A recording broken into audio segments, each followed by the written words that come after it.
শয়তান ভালো কথা জানে কিন্তু শয়তান ভালো কথা মানে না। শয়তান আল্লাহর কথা জানে কিন্তু শয়তান আল্লাহর কথা মানে না। শয়তান নবীকে জানে কিন্তু শয়তান নবীর কথা মানে না। শয়তান কোরআনকে জানে কিন্তু শয়তান কোরআনের কথা মানে না।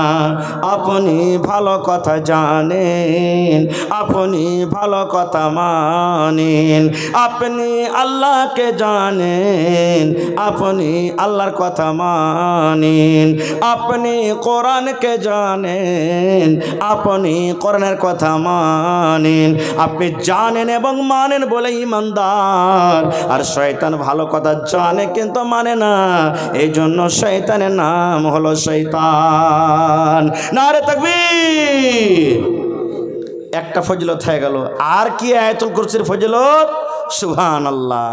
আল্লাহ রাসূল বলেছেন, যদি কোনো আমার উম্মত নর হোক বা নারী হোক, বেটা ছেলে হোক কিংবা বেটি ছেলে হোক, 5 ওয়াক্তের ফরজের নামাজের পর, ফরজের যেমন ফজরের সালাম ফেরা হয়ে গেল, তারপরে জোহরের পরে, আসরের পরে, মাগরিবের পরে, ইশারের পরে 5 ওয়াক্তের ফরজ নামাজের পর আপনি যদি আয়াতুল কুরসি পড়িতে পারেন, আয়াতুল কুরসি যদি আপনি পড়লেন, আল্লাহ রাসূল বলেছেন উম্মত জান্নাত যেতে শুধু মত আটকে রেখেছে, এই লোকটা যেদিন মরে যাবে আল্লাহর জান্নাতের ভিতরে চলে যাবে। শুধু মত তাকে আটকে রেখেছে, মরতে গেলে লোকটা জান্নাতের ভিতরে চলে যাবে। কত আসান কথা ভাই। আর কই মুলবিরা, এই আগেকার মুলবিরা পড়ে চলো ভালোই, আর এখনকার মুলবিরা মানে যে পড়ে কোন কি খেয়ে পড়েছে সব দোয়া দুরুজকে উঠিয়ে দিলে। ভাইরে সব জামানের এটা হাদিস আছে, এটা কোনো কাহিনী নতুন তৈরি করা বানা হাদিস নয়। কিন্তু আমরা পড়েছি কি? আমরা পড়বো না। আয়াতুল কুরসি আমরা শিখেছি কি? শিখবো না। কয়েকটা লোক জানি আমরা, কিন্তু হয়তো আর ফজিলত জানি না। ভাই মুসলমান দেখেন কত বড় বড় দুয়াতে কত বড় বড় ফজিলত লুকিয়ে আছে, কিন্তু আমরা জানি না। খাইতে যখন বসছি তখন কি খাইতে হবে? কি বলে খাইতে হবে? জোরে বলেন। বিসমিল্লাহ। পয়সা লাগবে? পয়সা লাগবে না। এবার যদি আপনি বিসমিল্লাহ না পড়েন, একটুখানি বিসমিল্লাহ না পড়েন, রসুলের হাদিস কি জানেন? আল্লাহ রাসূল সাল্লাল্লাহু আলাইহি ওয়াসাল্লাম বলেছেন, তুমি যদি বিসমিল্লাহ না পড়ো, খানা যদি তুমি শুরু করে দাও, তাহলে তোমার সাথে সাথে শয়তান খানা চঞ্চল রে ভাই, ঝরে দুটি আঁখি, বোঝাইলে বোঝেস না তুই কোন জঙ্গলের পাখি রে, আজ মন মর চঞ্চল রে, আজ মন মর চঞ্চল রে ভাই, ঝরে দুটি আঁখি, বোঝাইলে বোঝেস না তুই কোন জঙ্গলের পাখি রে, আজ মন মর চঞ্চল রে। কাঁচা বাঁশের খাট বাঁধিবে শুকনো পাতের ডোর, কাঁচা বাঁশের খাট বাঁধিবে শুকনো পাতের ডোর, এমন করে বাঁধবে রে মন চলবে না তোর জোর রে, আজ মন মর চঞ্চল রে।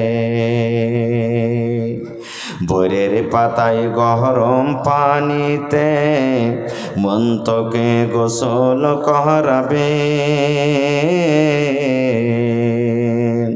বইরের পাতায় গরম পানিতে মন তোকে গোসল করাবে, গোসল করাইয়া মন তোকে কাফন পহরাবে রে, আজ মন মর চঞ্চল রে। কাফন পরাইয়া মন তোর জানাজা পড়িবে, কাফন পরাইয়া মন তোর জানাজা পড়িবে, জানাজা পড়িয়া মন তোকে দফন করিবে রে, আজ মন মর চঞ্চল রে। মা কান্দিবে বেটার বেটা, বোন কান্দিবে ভাই। মা কান্দিবে বেটার বেটা, বোন কান্দিবে ভাই। পরের বেটি সেও তো কাঁদবে আর তো কেহু নাই রে, আজ মন মর চঞ্চল রে, আজ মন মর চঞ্চল রে ভাই, ঝরে দুটি আখি। বুঝাইলে বুঝিস না তুই কোন জঙ্গলের পাখি রে, আজ মন মর চঞ্চল রে। নারে তাকবীর। আজকে জলসার আমার যোগ্যতমায় শ্রদ্ধেয় সভাপতি সাহেব, উপস্থিত উলামায়ে কেরাম, সামনে বসে থাকা ইসলাম দরদি দিন দরদি ভাই ও বাবাজিরা, পর্দানাসীন মায়েরা এবং খালারা, সমস্ত তারিফ ও গুণগান সে মহান আল্লাহ তাবারাক ওয়া তাআলার জন্য, যে মহান আল্লাহ তাবারাক ওয়া তাআলা আজকে আমাদেরকে নরম গরম বিছানাকে ত্যাগ করে এই জালসার পিন্ডালের তলাতে একত্রিত হয়ে বসে কিছু বলার ও শোনার তৌফিক দিয়েছেন। তাই আমরা সে আল্লাহর প্রশংসা করি। অন্তর থেকে মুহাব্বতের সাথে মুখ খুলে সকলেই পড়েন আলহামদুলিল্লাহ। তারপর আমাদের শেষ নবী হযরত মুহাম্মদুর রাসূলুল্লাহ পড়েন সাল্লাল্লাহু আলাইহি ওয়াসাল্লামের পর অগণন দারুদ শরীফ শান্তির ধারা বর্ষিত আমিন। আল্লাহুম্মা সাল্লি আলাইহি আল্লাহুম্মা বারিক আলাইহি। বন্ধুগণ, আজকে আমি আপনাদের সামনে কোরআন মাজিদের সূরা জিলজাল থেকে দুখানা আয়াত তেলাওয়াত করেছি এবং আল্লাহর নবী মুহাম্মদ সাল্লাল্লাহু আলাইহি সাল্লামের একটি হাদিস পড়েছি। সে আয়াত হাদিসকে সামনে রেখে আমি আমার বক্তব্য ইতি করব। আমা তৌফিকি ইল্লা বিল্লাহ। আল্লাহর কাছে দোয়া করি রব্বুল আলামিন আমি যা কিছু বলবো যেন সেই হাদিস এবং কোরআন থেকে বলতে পারি এবং তার প্রতি ছোট বড় সকলে যেন আমরা আমল করতে পারি, তার জন্য আল্লাহ আমাদেরকে তৌফিক দেন। পড়ুন আল্লাহুম্মা আমিন। ভাই মুসলমান, সূরা জিলজাল কোরআন মাজিদে 114 সূরা আছে, তার মধ্যে একটা সূরা নাকি? একটু হানা বলবেন আপনারা। আচ্ছা ঠিক আছে, দোয়া করছি পরে। কোরআন মাজিদে সূরা জিলজাল একটা আছে আর কোরআন মাজিদে 114টা সূরা আছে। ওই সূরাগুলোর মধ্যে একটা সূরার নাম আশা করছি মুখস্থি আছে আপনার কাছে, আছে না নেই? আছে। নমাজে পড়েন, এমনি টাইমে পড়েন, আমার মায়েরা খালারা জানছেন, ছোট ছোট ভাইয়েরা পড়েছেন, কিন্তু এর মানে এর মতলব এর অর্থ আমরা সবাই জানি না। যারা আরবি বুঝি, আরবি জানি, আরবি পড়েছি, তারাই হয়তো জানছি যে এই সূরার মানে কি, সূরার মতলব কি, আল্লাহ কি বলতে চাইছেন। না হলে মেলায় লোক বলে যে আরবে যে কথা বলে তারকে সবই ভাষা আরবি, আরবি জবান, কিন্তু একটাই শুধু ওরা বাংলাতে কথা বলছে, সেটা হলো আজান। কথা বলে মানুষরা যে সবই আরবি, আরবের ভাষা বোঝা যায় না। এমনি মানুষ সাধারণ যারা আরবি বোঝে না তারা বলে, কিন্তু আরও বলা একবারই বাংলা বলে, একটাই মনে টাইমে টাইমে আজানের সময় খালি শুধু আজান। আজানটা কি বাংলা? আজানটা বাংলা জি ভাই না, এটা আরবি। হ্যাঁ, এটাও আরবি। মানে এটা সব সময় আমরা শুনছি তো, শেরশাবাদীরা বলে, বিহারিরা বলে, মানে সব জায়গায় আরবের মানুষেরা বলে, ওই একই রকম করে বলে, তো মনে করছে এটা আরবি। আরবি লাই এটা, বাংলা লাই, এটা হলো আরবি। তো ভাইরে, এই যে আমরা বিভিন্ন রকমের মজলিস আমরা শুনি, খুতবাতে শুনি, জালসাতে শুনি, মৌলানারা ওয়াজ করেন, আল্লাহ এবং আল্লাহ রসুলের বিধানকে মেনে চলো, কোরআন মানো, হাদিস মানো। তো ভাই, কোরআন কিভাবে আমরা মানব? কোরআনটা পড়ব, কোরআনের মতলব জানবো, কোরআনের মানে জানবো, আল্লাহ রাব্বুল আলামিন কোরআনে কি বলতে চেয়েছেন, তাহলে তো আমরা তার প্রতি আমল করব। কিন্তু আফসোসের কথা, আস্তে আস্তে আস্তে আস্তে মুসলমান এখন দিন থেকে দূরে সরতে গেছে। দিনের পড়ার ভালো লাগে না, দিনের পড়াকে ফকিরা পড়া এখন মনে করে নিয়েছে মুসলমান। সুবহানাল্লাহ। ভাই, যেই পড়াকে, যেই দিনকে আল্লাহ এবং আল্লাহ রসুল 1400-1450 বছর বলেছেন আগে, খায়রুকুম মান তাআল্লামাল কুরআন ওয়া আল্লামা, জমিনের ওপরে আকাশের তলাতে ওই লোকটাই, ওই আল্লাহর বান্দা এবং আল্লাহর বান্দি আল্লাহ তাবারক ওয়া তাআলার কাছে সব থেকে প্রিয় ভালোবাসা, যে কোরআন নিজে শিখেছে আর ওয়াপারকে শিখাইছে, নিজে তালিম হাসিল করেছে কোরআনের আর ওয়াপারকে তালিম দিচ্ছে। রসুল বলেছেন এটা হলো সব থেকে উত্তম লোক আল্লাহর নিকটে। মানুষকে কি বলছে ওইটা দেখার নেই, মানুষকে কি বলছে ওইটার দেখার নেই। কারণ মানুষের জীবন কয়দিনকার রে ভাই? 50 বছর, 60 বছর, 70 বছর, 80 বছর, এই তো জীবন। তাছাড়া তো সারা জীবন কবরে, হাসরে, জান্নাতে, জাহান্নামে আমাদেরকে কাটাতে হবে। এই জন্য দিন প্রথমে শিখতে হবে আমাদেরকে, দুনিয়া পরে শিখতে হবে। এটা মনে করতে হবে না, বা আমি এটা বলি না যে ডাক্তার করতে হবে না, মাস্টার করতে হবে না, ইঞ্জিনিয়ার করতে হবে না, প্রফেসর করতে হবে না। সব কিছুরই দরকার আছে মুসলমানের, সব কিছু হইতে হবে, করতে হবে, কিন্তু প্রথমে দিন শিখতে হবে আমাদেরকে, দিন। কারণ দিন যদি আমরা না শিখি তাহলে কিন্তু আমাদের আখিরাতের জীবনটা অন্ধকার হয়ে যাবে। যেমন একটা গল্প বলে আপনাদের সামনে, হাদিস কোরআনের কথা নেই, শুধু বোঝার জন্য। একটা ছেলে গরু চড়াইতে গেছে, দিন যদি আমরা না শিখি তা আমাদের অবস্থা কী হবে। একটা ছেলে গরু চড়াইতে গেছে, তো সাধারণ আমরা জানি, দেখি গরুতে গরু লড়াই করে, ভুঁইসে ভুঁইস লড়াই করে, বকরিতে বকরি লড়াই করে, মুরগা মুরগিতে লড়াই করে, করে না? করে না? হানা বলেন একটু করে। এখন তো রোজার মাস চলে না, বা রোজার দিন লয় যে মানে কইতে পারবো না, খাওয়া পিন্ধার দিন চলিস আলহামদুলিল্লাহ। তো লড়াই করছে, ছোট ছেলে, 8-10 বছরকার, 12 বছরকার ছেলে, তো হ্যাট হুট করছে, কিন্তু গরু ছোটে না। আবার কি করবে?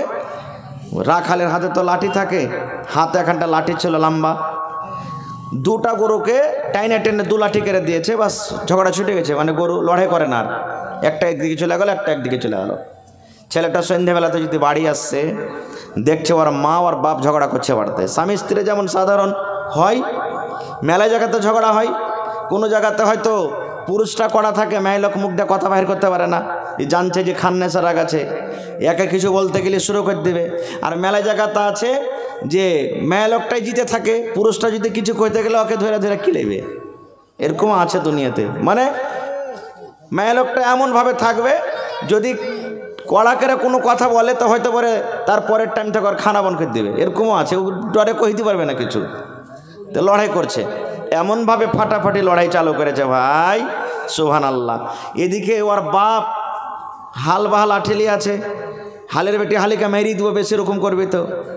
এদিকে ওর মাও হাইসে লেলেছে, আয়রে মারা বেটা মার, তোকে ছেপে দেবো, তোকে বেশি দিন করবি তো। আর ছেলেটা গরু চড়িয়ে বাড়িতে ঢুকছে, দেখছে এরকম ব্যাপার, কি করবে? আল্লাহ, হাতে দুজনারই, একজন হাতে লাঠি, একজন হাতে হাইছে, কোনো রকম হলে ঝেড়ে দিলে ব্যাপার গোলমাল হয়ে যাবে, ডাকতে যেতে গেলে কি হয়ে যাবে। তখন বলছে ওর দেমাকে একটা বুদ্ধি এসেছে, ওইখানে গরুকে মেরেছে, ঝগড়া ছুটে গেছে, ইয়ারাও তো লড়াই করছে, 2 লাঠি করে মাকে দিয়েছে, 2 লাঠি বাপকে, ঝগড়া ছোটার জন্য। বাস ঝগড়া ঠান্ডা হয়ে গেছে, মন ঠান্ডা। এবার ওয়ারকে দুজনের ঝগড়া শেষ, বেটার পরে রাগ চালু হয়ে গেল, মোড়লের কাছে হেঁটেছে মা বাপ দুটাই। মাও বলছেন, আব্বা বলছেন, মণ্ডলজি কী হয়েছে? দেখেন আমার বেটা আমাকে কত লাঠির বাড়ি মেরে দগড়া করে ফুলিয়ে দিয়েছে। মাও বলছেন একটা কথা, বলছে কী কারণে মেরেছে? বলছে বলতে পারবো না। বলছে তোমার বেটাকে ডাকো। বেটা হাজির হয়ে গেছে, বলছে হ্যাঁ রে বাবা, মণ্ডলজি বলছেন তোমার মা বাপকে এখানে মেরিলে? কখন মারনু হয়েছে? আচ্ছা, কখন মারনু? তোর মা বাপ যে বলছে। ওর বাপ তখন পিছনটা খুলে দেখে যে মারবো সাল্লা বেটা সাল্লাকে, দেখতো তুই এত জোড়া মেরেছিস যে এখন একবারে চাকলা হয়ে ফুলে আছে, দাগে আছে। আর কখন মারনু? তখন ছেলেটা মুচকি মেরে হাসে কইছে, মোড়লজি আমি মারিনি, ওর ঝগড়া ছুটালছি। ওই কেমন কথা?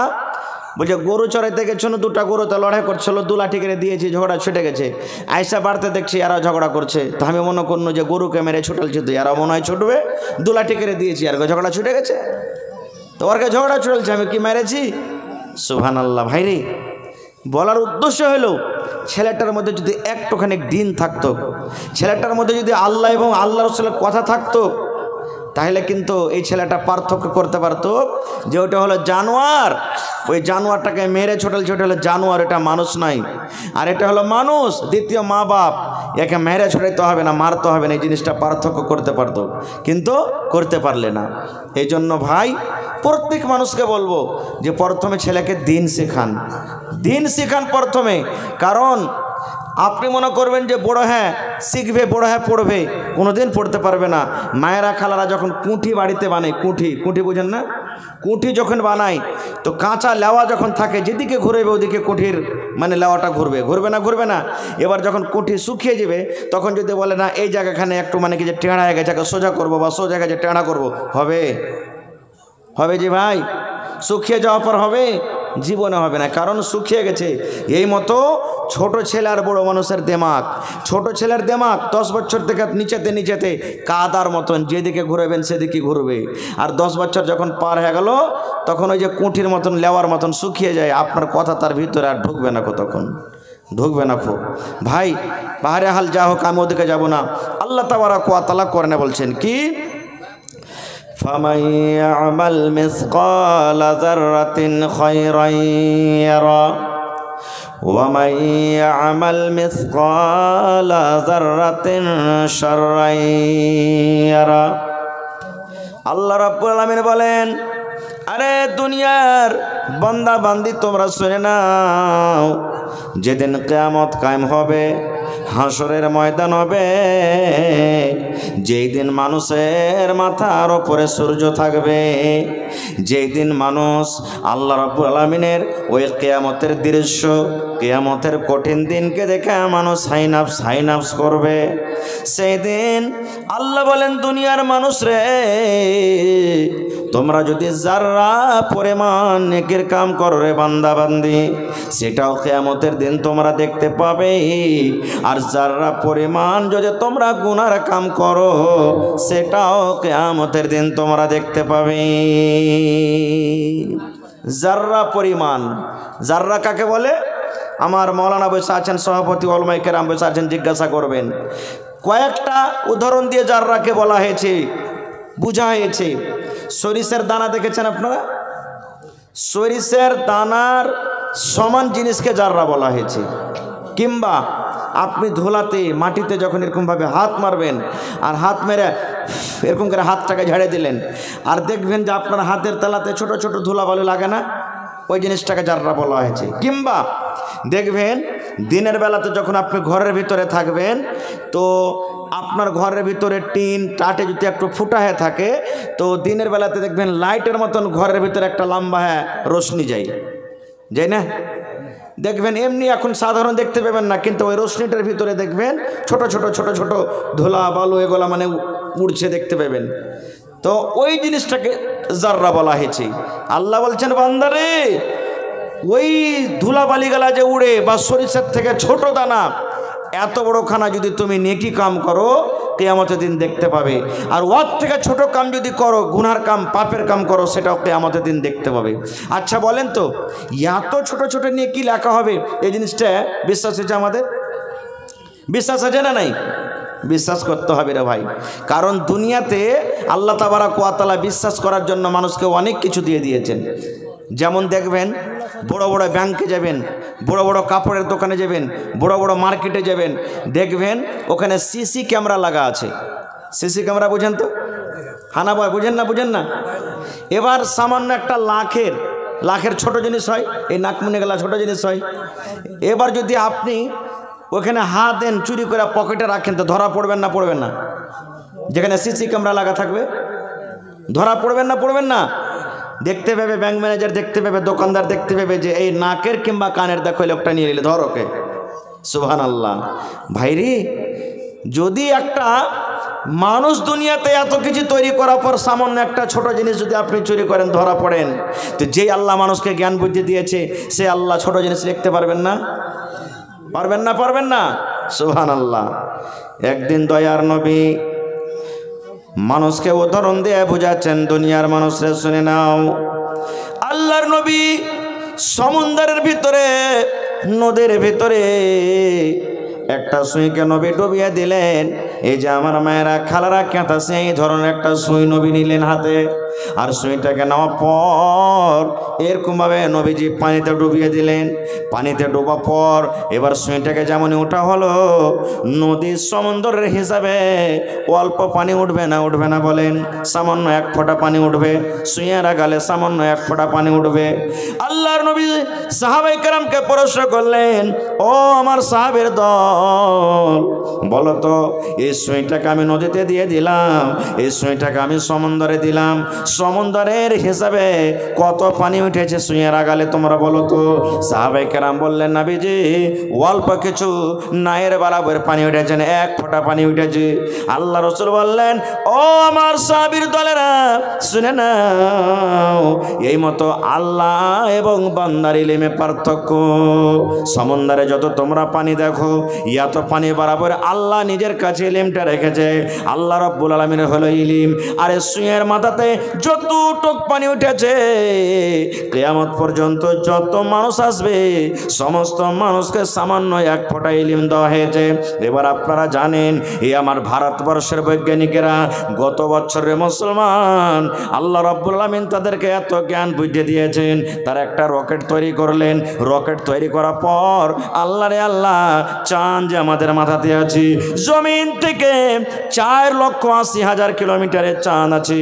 এখান থেকে যেমন রকেট ছাড়া আস্তে আস্তে ঘুরতে ঘুরতে ঘুরতে ঘুরতে ঘুরতে 4,80,000 কিলোমিটারের চাঁদের ওপরে রকেট পৌঁছে গেল।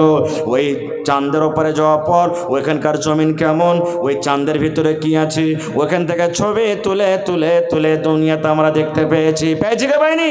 আরে মুসলমান, যদি মানুষ সামান্য একটা ইলম নিয়ে চাঁদের ওপরে রকেট পাঠিয়ে চাঁদের ওপরে কি আছে তার খবর যদি আনতে পারে, তাহলে যে ইলম আল্লাহ রাব্বুল আলামিন সামান্য মানুষকে 1 ফোঁটা দিয়েছেন, মানুষ যদি ইলম নিয়ে এতখানি করতে পারে, তাহলে আল্লাহ রাব্বুল আলামিন কি করতে পারে না? পারে কি পারে না? আনা বলেন, পারে কি পারে না? সুবহানাল্লাহ। ভাইরে, তো জাররা পরিমাণ যদি আমরা নেকি করি, কিয়ামতের দিন আল্লাহ সেটাও দেখাবে।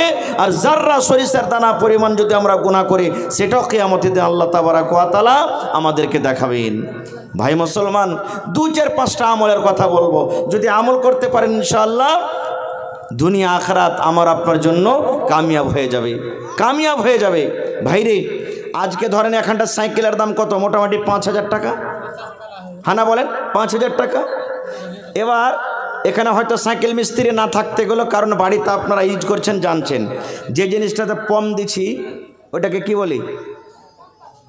না ওই ভল পিন বলি। ওইটার দাম কয় টাকা? 5 টাকা কিংবা 10 টাকা এখন লিখছে মনে হয়।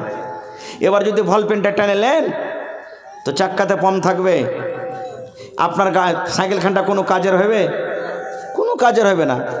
জায়গা ভল পিনটা আছে, সামান্য সরিষা দানা পরিমাণ যদি কেউ সুই ঢুকিয়ে দেয় তো পম থাকবে ভিতরে, হাওয়া থাকবে, আপনার সাইকেলখানটা করবে? কোনো কাজের থাকবে না। দেখেন 5,000 টাকা বেকার হয়ে গেল আপনার। 1 লাখ টাকা দিয়ে মোটর সাইকেল নিয়েছেন আপনি, রাস্তাতে হাঁটতে হাঁটতে হাঁটতে ফুস করে একটু কাঁটি সানিয়ে পাংচার হয়ে গেল, গাড়িতে চড়তে পারবেন আপনি? ভাইরে, তাহলে একটু মনে করতে হবে না কো জীবনের এই মতো একটু নেক আমলকে একটু মনে করতে হবে না, আর একটু গুনাহকে একটু মনে করতে হবে না। তাই কবি বলছেন, कितनी छोटी होने की उसे हल्की ना जान, कितनी छोटी होने की उसे हल्की ना जान, रब की बख्शिश के लिए कोई बहाना चाहिए।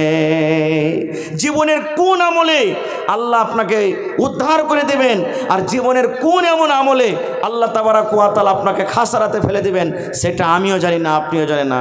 এই জন্য ছোটকে ছোট মনে করতে হবে না। যেমন 1-2টা উদাহরণ দিচ্ছি। আল্লাহ নবীর জামানাতে একটা মহিলা বিলাইকে বেঁধে রেখেছিল, হাদিসের কথা। বিলাই, আমরা বাড়িতে মাছ ভাত ডিম ডাম রান্না করে রাখি, বিলাইতে যখন খেয়ে লাই কত রাগ হয়, রাগ হয় কি হয় না? আয়রে শালা বিলাই তো কাই চোপাবো আই তুই, হ্যাঁ ছেলের লেগে থিয়েছিল ডিমটা কেমন সুন্দর করে তুই খেয়ে নিলি, কত রাগ। তা আল্লাহ রসুলের জামানাতে এক মহিলা বিলের পরে কি যে রাগ হয়েছে আল্লাহ জানে, বিলাইটাকে ধৈর্য ওকে খুঁটিতে বেঁধে রেখেছে। আর বেঁধে রেখে রাগে কয়েছে তুই শুকিয়ে শুকিয়ে মররে বিলাই, তোকে খাইতে দেবো না, পানি দিব না। বিলাই তড়িফে তড়িফে শুকিয়ে শুকিয়ে মরে গেছে। আল্লাহ রসুল সাল্লাল্লাহু আলাইহি ওয়াসাল্লাম বলেছেন, ও আমার উম্মতের দল তোমরা শুনে নাও, ওই মহিলা একটা বিলাইকে মারার কারণে জাহান্নামের ভিতরে ঘোষণা হয়ে গেছেন। মহিলাটা হলো জাহান্নামী, কারণ একটা বিলাইকে বেঁধে রেখেছে। এটাকে কম নেকি মনে করেছে, গুনাহ কম মনে করেছে। একটা বিলাইকে মারতে গেলে কি হবে এ অল্প কিছু মনে করে একটা বিলাইকে রেখেছে। এই জন্য বিলাইটাকে মেরে মেরে দুনিয়া থেকে শেষ করে দিয়েছে। তুই যদি খাইতে না দিতে পারলি, বিলাইটাকে খুলে রাখতে ছেড়ে রাখতে, আল্লাহর দুনিয়াতে যেখানে ইচ্ছা সেখানে খাইত, সেখানে চলত, সেখানে যেত। কিন্তু একটা বিলাইকে বেঁধে রেখে রেখে রেখে তাকে মেরে দিলি। আল্লাহ রাসূল বলেছেন ওই লোকটা, ওই মহিলা একটা বিলাইকে মারার কারণে আল্লাহর জাহান্নামে ঘোষণা হয়ে গেলেন। শুধু তা নয় রে ভাই, আল্লাহর নবী বলেছেন ইমরাতুন ফাহিশা, একটা রান্ডি মেয়ে ছেলে, একটা জানিয়া মেয়ে ছেলে সামান্য একটা কুকুরকে পানি পান করায় আল্লাহর জান্নাতে ঘোষণা হয়ে গেছে। রসুল বলেছেন ইমরাতুন ফাহিশা, একটা নারী ছিল, মহিলা জেনা ব্যভিচার করত, রান্ডিগিরি করত, রাস্তাতে হেঁটে চলে আসছে। আস্তে আস্তে গরমের টাইম, পিপাসা লেগেছে, দেখছে রাস্তাতে একটা কুকুর ইন্দারার পাঞ্জরে পাঞ্জরে। এখন ইন্দারা নাই, কিন্তু আগেকার আমার নানারা যারা বয়স্ক মানুষ আছেন ইন্দারাতে তুলে পানি খেয়েছে। ইন্দারার পাঞ্জরে পাঞ্জরে ঘুরছে, পানি এত পিপাসা লেগেছে কুকুরকে জিভে বের করে দিয়েছে, গলা শুকিয়ে গেছে, কাদা চাটছে, মাটি চাটছে পিপাসার কারণে কুকুরটা। এবার সেই জানিয়া মেয়ে ছেলে, রান্ডি মেয়ে ছেলেটার দয়া হয়ে গেল দিলে, আরে আমাদেরকে যখন পিপাসা লাগে কত কলিজা শুকিয়ে যায়, আর একটা আবলা জানোয়ার কুকুর এই পানি পান করার জন্য এত পিপাসা লেগেছে, মাটি চাটছে, কাদা চাটছে, জিভে বের করে দিয়েছে, না আমি একে পানি পান করাবো।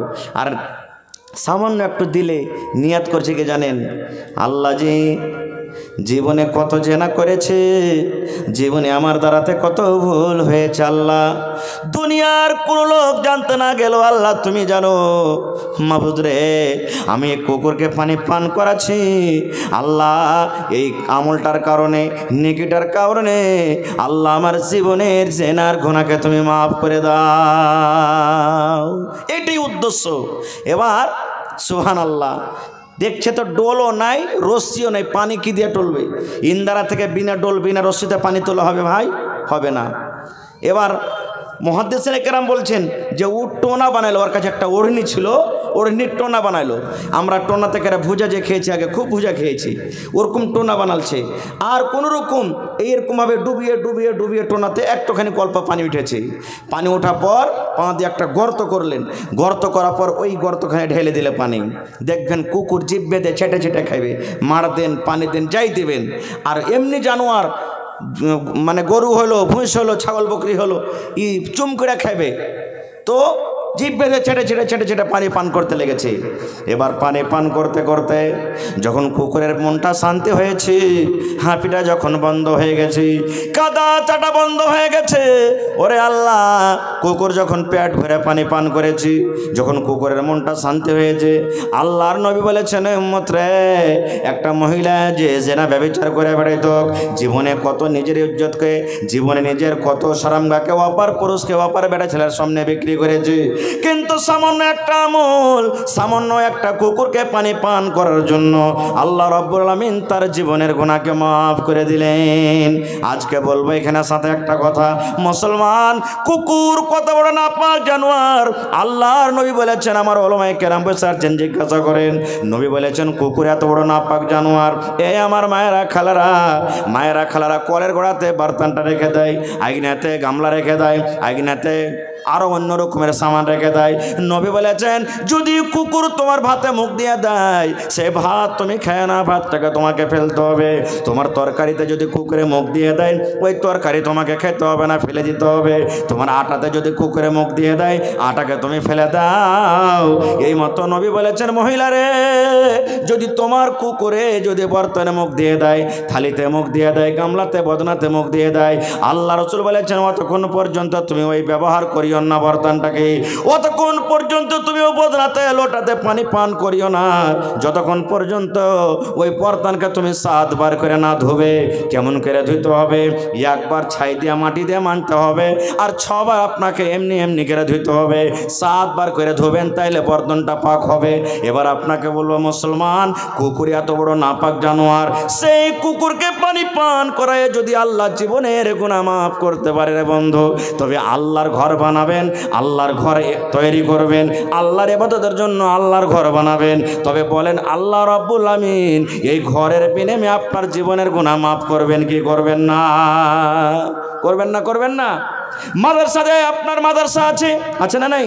বড় মাদ্রাসা আছে। ওরে আল্লাহ, মাদ্রাসাতে কত ছেলেরা পড়ালেখা করছে। ভাইরে, কুকুরকে যদি পানি পান করে আল্লাহ জীবনের গুনাহ মাফ করতে পারে, তাহলে একটা ছেলেকে নিজের বেটার মনে করে, নিজের ছেলে মনে করে একটা জাগের খাইয়ে, তাহলে বলেন নেকি মনে করে ছেলেটাকে আপনি ভাত দিলেন, রুটি দিলেন, খেয়ে দিলেন, 3 টাইম নিজের ছেলের মতন করে আদর করলেন। বলেন এই ছেলেটাকে খানা খাইয়ে আল্লাহ রাব্বুল আমিন আপনার জীবনের গুনাহকে মাফ করবেন না? করবেন না? করবে না? করবে না? জোরে বলেন, করবেন না? করবেন না?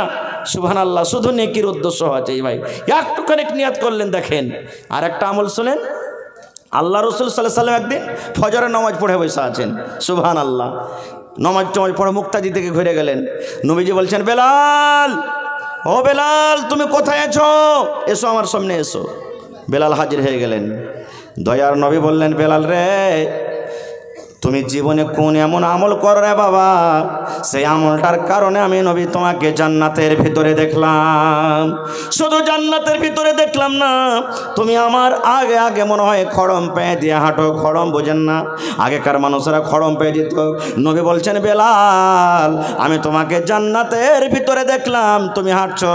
আমি পিছন থেকে নজর করলাম, এটা কার পায়ের আওয়াজ আসছে, কে হাঁটছে খড়ম পেয়ে দিয়ে জান্নাতের ভিতরে। আমি পিছনে পিছনে যে তোমাকে দেখলাম, বেলাল, সেটা হলে তুমি। বাবারে, জীবনে তুমি কোন এমন আমল করো যে আমলটার কারণে আমি তোমাকে জান্নাতের ভিতরে আগে আগে হাঁটতে দেখলাম? বেলাল, তুমি জীবনে কোন এমন আমল করো বাবা, সে আমলটার কারণে আমি তোমাকে জান্নাতে দেখলাম, একটু বলবে না? বেলাল রাদিয়াল্লাহু তাআলা আনহু বলছেন, হুজুর, এরকম তো কিছু দেখতে পাই না। আপনার সাথে নামাজ পড়ছি, রোজা করছি, তেলাওয়াত, জিকির, আজকার এগুলোই করছি, আর তো এরকম কিছু দেখতে পাই না। রাসূল বলছেন, না রে বাবা, না, ভালো করে তুমি স্মরণ করো, তুমি একটা আমল করো, যে আমলটার কারণে আমি তোমাকে জান্নাতের ভেতরে দেখলাম। বাবারে, আমলটা কি একটু তুমি বলো তো। এবারে ভাবা চিন্তা করে বেলাল বলছেন, আল্লাহর নবী গো, জীবনে এখন আমি আমল করি গো নবীজি। আপনারাও করবেন ইনশাল্লাহ, আপনারাও আল্লাহ জান্নাত দেবে। বলবেন কি? বেলাল বলছেন, আল্লাহর নবী গো, আমার যখন যখন অজু করার মন হতো গো নবীজি, আমার যখন অজু করার মন হতো, এখন আমি অজু করব। নমাজের টাইম হোক কিংবা নমাজের টাইম নাই হোক, বেলা 8টা হোক কিংবা জোহরের টাইম হোক, বেলা 2টা হোক কিংবা বেলা 9টা হোক, যখন যখন আমার অজুর মন হতো নবী গো, আমি অজু করতাম। আর অজু করার পর আমার মনে মনে এটা চিন্তা ভাবা হতো, আমি অজু করে কেন শুধু ছেড়ে দেব? না না, অজুর আমি হক আদায় করে দিই। এবার আমি অজু করার পর আল্লাহর ঘর মসজিদ আমি চলে যেতাম। আর আল্লাহর ঘরে যাওয়ার পর নবী গো, আমি নেকি মনে করে 2 রাকাত আমি নফল নামাজ আদায় করতাম, 2 রাকাত আমি নামাজ পড়তাম। এটা আমার জীবনের একটা আমল। আল্লাহ রাসূল বলছেন, বেলাল রে, তোমার এই আমলটাকে আল্লাহ এত ভালোবেসেছেন, তোমার আমলটাকে আল্লাহ এত ভালোবেসেছেন, এই তোমার আমলটার কারণে আমি নবী তোমাকে দেখলাম জান্নাতের ভিতরে, তুমি আমার আগে আগে হাঁটছো। নারে তাকবীর, সুবহানাল্লাহ। এই আমার মায়েরা, খালারা, ভাইয়েরা, জীবনের আমল বানিয়েলেন আপনি, আমল বানিয়েলেন। নমাজের টাইম হয়নি, জোহর আগে চলে গেছেন আপনি, 8 ঘন্টা আগে। সুবহানাল্লাহ, টাইম এখনও আছে, যে বসে যান না, 2 রাকাত সুন্নাত পড়ে বসে যান আপনি।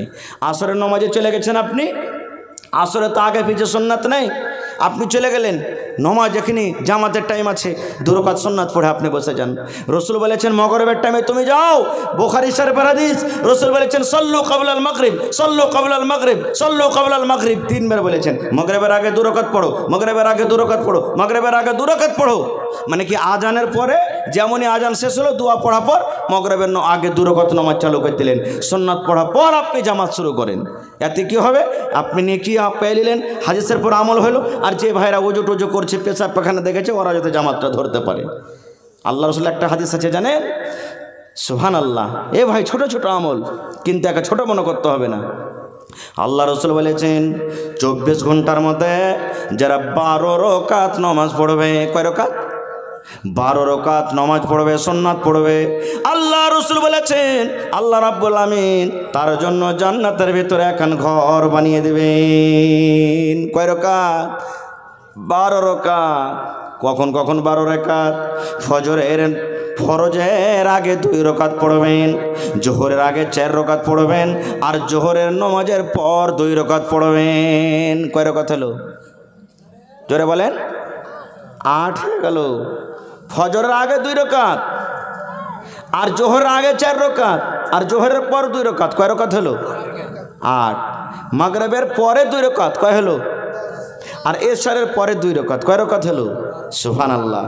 রাসূল বলেছেন যারা 12 রাকাত নামাজ পড়বেন আল্লাহ রাব্বুল আমিন তার জন্য জান্নাতের ভিতরে ঘর বানিয়ে দেবেন। কিন্তু আর একটা কথা বলে দিই, 4 রাকাত যে পড়বেন আপনি জোহরের আগে, তো 2 রাকাত করে পড়ে সালাম ফিরবেন।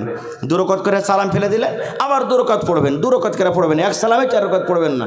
এটা হলো উত্তম আফজাল তারিকা। ভাইরে আজকে দেখেন আপনাদেরকে ইফতারির টাইম চলছে না, চলে না? এই যে এখন গেল রমজান মাস, ইফতারির সময়। ইফতারিতে দেখবেন যখন ইফতারির যখন ভোজ হয়, আপনার এলাকাতে কি আছে না আছে জানি না, মেলা জায়গাতে আমাদের এলাকাতে দেখতে পাই, যে লোকটা খাজিনদার খানা খাওয়াবে ও মাগরিবের সুন্নাত আর পড়বে না, মানে খাওয়ার মানে এতে ও সুন্নাত পড়ে চলে গেল। বা কত লোককে দেখবেন ও শুধু ফরজ খান্ড আদায় করলে সুন্নাত ছেড়ে বাড়ি চলে গেল। জুমার দিনও দেখবেন ও 2 রাকাত পড়বে, হাঁটলো রিকেরা বাড়ি। না, সুন্নাত পড়ে নিলে সুন্নাতে মক্কাদারে ভাই, ছাড়লে গুনাহগার হবেন, জেনে শুনে কেনে ছাড়বেন ভাই। একটুখানি কিন্তু আপনি কষ্ট করে পড়েন, বদলা কি? আল্লাহ জান্নাত দিবেন। আর জান্নাতে কি পাবেন? দুনিয়ার ভিতরে সব থেকে ভালো জায়গা কি বলেন তো আপনারা? দুনিয়ার ভিতরে সব থেকে আল্লাহর নিকটে ভালো জায়গা কি? মসজিদ, আল্লাহর ঘর মসজিদ, হাদিসের কথা। আর ওর বিপরীত উল্টা, সব থেকে খারাপ জায়গা কি বলেন? মৌলানা তো বলে দিলেন কি খারাপ জায়গা? বাজার। আল্লাহর নিকটে সব থেকে খারাপ জায়গা হলো কি? কিন্তু আজ ভিড় কোনটা বেশি আছে বলেন? হ্যাঁ, মনে দুঃখ করবেন না, সব জায়গারই হাল এরকমই। এই যে কাল ঈদের নামাজ পড়েছি, ঈদের নামাজ পড়ে এসে যে রুমালে এমন কিটকিটে করে বাইন্ধা নামাজকে লটকে থিয়েছে গেটে, নামাজ রাতি থাক, আল্লাহ মাছ রাখেতে ফের ইনশাল্লাহ সামনে বছর থেকে খুলবো এসে নাকি? রোজার মাসে জায়গা হলো না মসজিদে, আর এখন কত টাইম এমনি ফাঁকা চলে যাবে। সুবহানাল্লাহ। ভাইরে আমার, মসজিদ বানাতে গেলে আল্লাহ জান্নাত দিবে, আমি পরে কথা বলছি। কিন্তু বন্ধুরে, দয়ার নবী আর একটা আমল বলেছেন, উম্মত রে, জমিনের ভিতরে সব থেকে খারাপ জায়গা হলো বাজার, কিন্তু বাজারের মধ্যে একটা ফজিলত লুকিয়ে আছে উম্মত। তুমি যদি একটা আমল করতে পারো, তুমি যদি একটা নেকি করতে পারো, আল্লাহ রাব্বুল আমিন সেই আমলটার কারণে তোমার 4খানা তোমাকে নেকি দান করবেন। 4খানা ফজিলত আছে। কি নেকি? সেই কাজটা করার কারণে আল্লাহ তোমার জীবনের ছোট ছোট 10 লক্ষ গুনাহকে আল্লাহ মাফ করবেন। কত গুনাহ? 10 লক্ষ গুনাহ আল্লাহ মাফ করবেন। আর তোমাকে আল্লাহ রাব্বুল আমিন 10 লক্ষ নেকি দান করবেন। 3 নম্বরে আল্লাহ রাসূল বলেছেন তার জন্য 10 লক্ষ মর্তবা দরজাকে আল্লাহ উঁচা করে দিবেন, এবং জান্নাতের ভিতরে তার জন্য এখন ঘর বানিয়ে দিবেন। 4খান ফজিলত। এ আমার মায়েরা খালারা শোনেন ভাইয়েরা, বাজারে 4খানটা ফজিলত লক্ষ্য আছে। একটাই মাত্র দোয়া পড়িতে হবে গো মা, একটাই মাত্র দোয়া। দোয়াটা যদি পড়েন আর পড়ে যদি আপনি বাজারে ঢোকেন, বাজারে আমরা যাই না, আমি বাজার যেতে মানা করি না। আল্লাহ রাসূল বলেছেন তুমি চা খাইতে বাজার যাও, তুমি পান খাইতে বাজার যাও, তুমি নাস্তা খাইতে বাজার যাও, তোমার বাড়িতে মেহমান এসেছে, কুটুম এসেছে, নাস্তার জন্য মুরগির জন্য তুমি বাজার যাবে, কাপড় নেওয়ার জন্য তুমি চক যাবে, বাজার যাবে। নবী বলেছেন উম্মত রে, যদি একটা তুমি দোয়া পড়িতে পারো, একমাত্র ছোট্ট সামান্য দোয়া, ওই দোয়াটা পড়িতে পারো রে উম্মত, দোয়াটা পড়ার কারণে আল্লাহ তোমার জীবনের 10 লক্ষ গুনাহকে আল্লাহ মাফ করে দিবেন। তোমার জীবনে তোমার নেকির খাতাতে 10 লক্ষ গুনাহকে লিখে দেওয়া হবে এবং 10 লক্ষ দরজাকে আল্লাহ বলান করে দিবেন এবং তোমার জন্য জান্নাতের ভেতরে এখন ঘর বানিয়ে দিবেন। লেওয়ার মনে হয় না এতখানি ফজিলত? বলবেন মাওলানা দোয়া কি? আমার সাথে সাথে মনে পড়েন, লা ইলাহা ইল্লাল্লাহু ওয়াহদাহু লা শারীকা লা লাহুল মুলকু ওয়া লাহুল হামদ ইহয়ী ওয়া ইউমীত ওয়া হুয়া হাইয়ুন লা ইয়ামুতু বিয়াদিহিল খায়র ওয়া হুয়া আলা কুল্লি শাইইন কাদির। এটা বাজারে যাওয়ার দোয়া, এটা বাজারে ঢোকার দোয়া। আল্লাহ রাসূল বলেছেন, উম্মত রে, তুমি বাজারে ঢোকার টাইমে যদি দোয়াটা পড়ে দাও, তোমার জন্য আল্লাহ জান্নাত এখন ঘর বানিয়ে দিবেন। লা ইলাহা ইল্লাল্লাহু ওয়াহদাহু লা শারীকা লা লাহুল মুলকু ওয়া লাহুল হামদ ইহয়ী ওয়া ইউমীত ওয়া হুয়া হাইয়ুন লা ইয়ামুতু বিয়াদিহিল খায়র ওয়া হুয়া আলা কুল্লি শাইইন কাদির। সুবহানাল্লাহ, কত ছোট দোয়া। আল্লাহ, আর দিনে তো 3 বার 1 বার 4 বার 5 বার যাচ্ছি বাজার, যাই না? আমরা যাচ্ছি, কতক্ষণই নেকের কাম ভাই। আর একটু আগে চলেন, আর একটা ছোট্ট দোয়া দিই, জীবনে কাম দিবে ভাই। আল্লাহ রাসূল বলেছেন, আয়াতুল কুরসি জানছেন না? জানেন না আপনারা? জানেন না? কিন্তু জানছি, কিন্তু এই দোয়াটার ফজিলতকে আমরা সবাই জানি না। সুবহানাল্লাহ। তাহলে বুখারী শরীফের আপনাদের সামনে একটা হাদিস পড়েছি। বাইতুল মাল এক জায়গাতে জড়ো করা হয়েছে। বাইতুল মাল বুঝেন? বাইতুল মাল বুঝেন না? বুঝেন না? সরকারি মাল। যেমন এই যে ফেতরা আমরা আদায় করলাম না, চাল গম যা আমরা আদায় করি, বাইতুল মাল জাকাতের মাল এক জায়গাতে আল্লাহ রাসূলের সামনে জড়ো করা হয়েছে। এবার মালের পহরাদারি করবে। রাসূল বলছেন, হ্যাঁ গো, কে তোমরা মালগালা জোগাবে? তো আবু হুরায়রা রাদিয়াল্লাহু তাআলা একজন সাহাবী বলছেন, হুজুর আমি মাল জোগাবো। বলছে ঠিক আছে, জোগাও, জোগানদারি করো মালের। সব সুতা আছেন, আবু হুরায়রা মালের কাছে আছেন, মালের পহরাদারি করছেন। আর একটা চোর ভাই রাইতে এসে মাল চুরি করতে লেগে গাপা একবারে বোরাতে ভরতে শুরু করেছে। আবু হুরায়রা রাদিয়াল্লাহু তাআলা আনহু সাহাবী যে মালের পহরাদারি করছেন, যার হাত খান্ডাকে চলে চলে, এই তোমাকে ডর লাগে না? আরে মালের পহরাদারি আমি করছি আর তুমি মাল চুরি করছো মানে?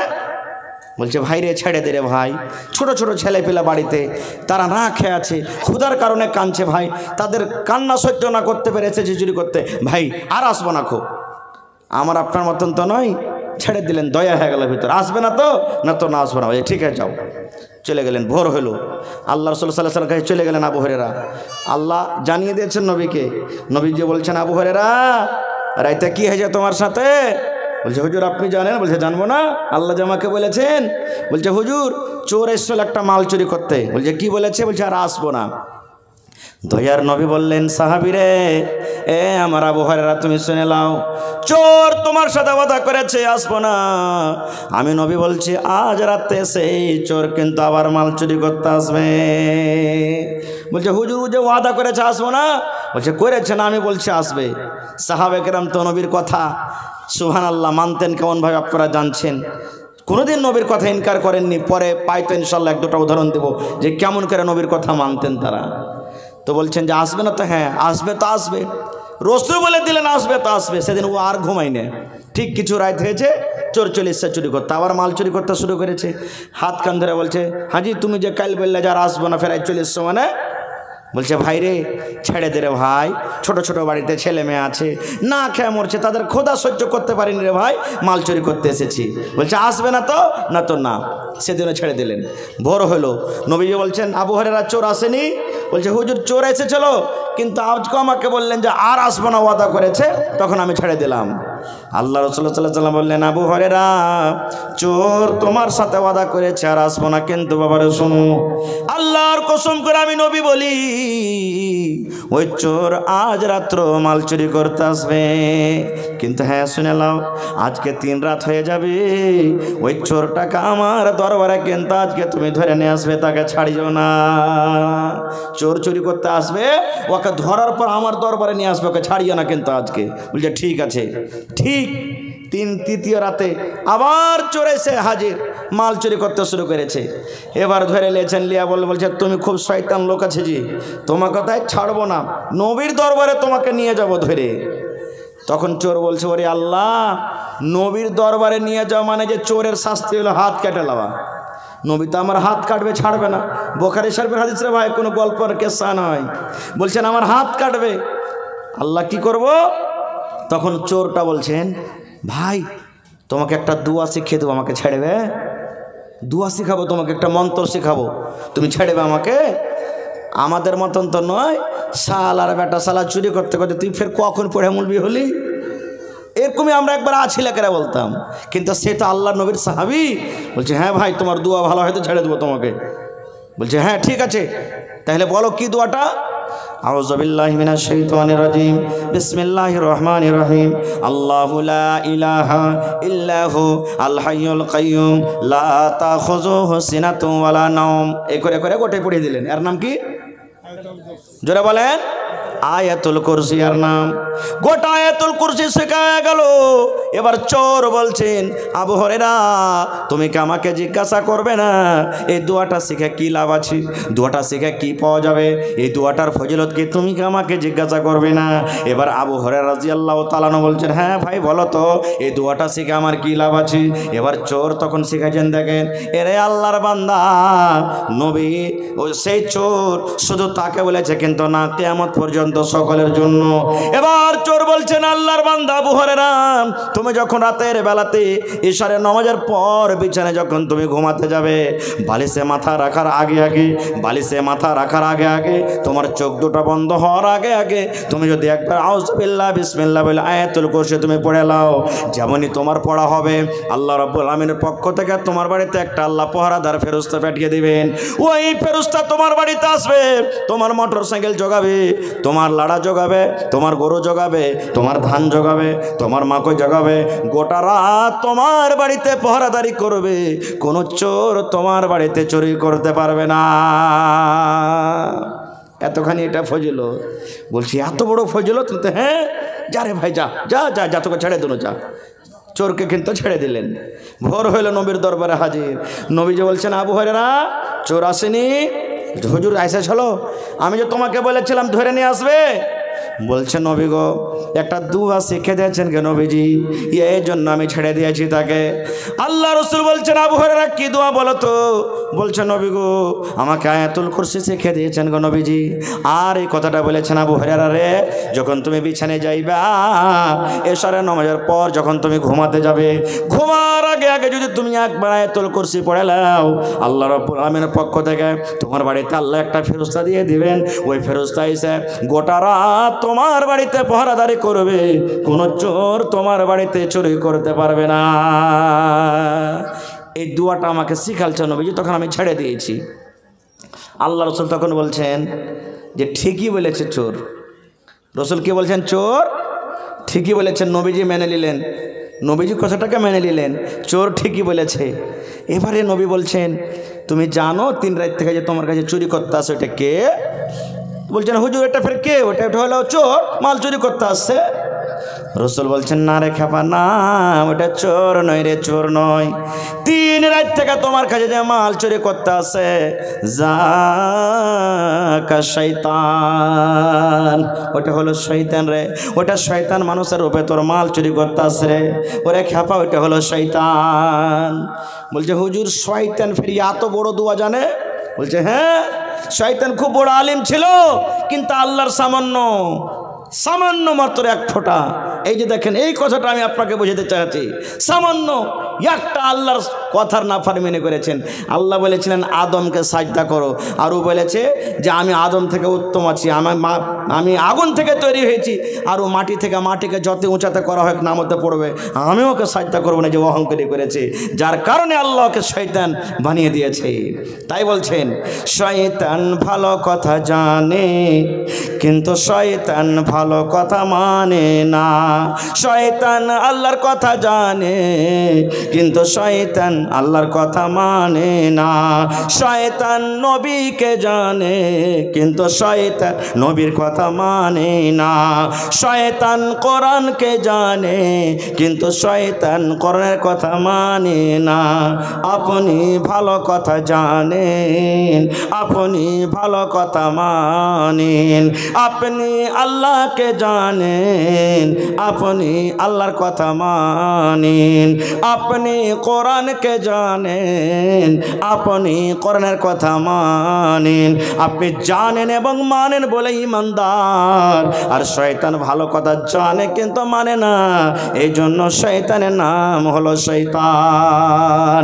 নারে তাকবীর। একটা ফজিলত হয়ে গেল। আর কি আয়াতুল কুরসির ফজিলত? সুবহানাল্লাহ।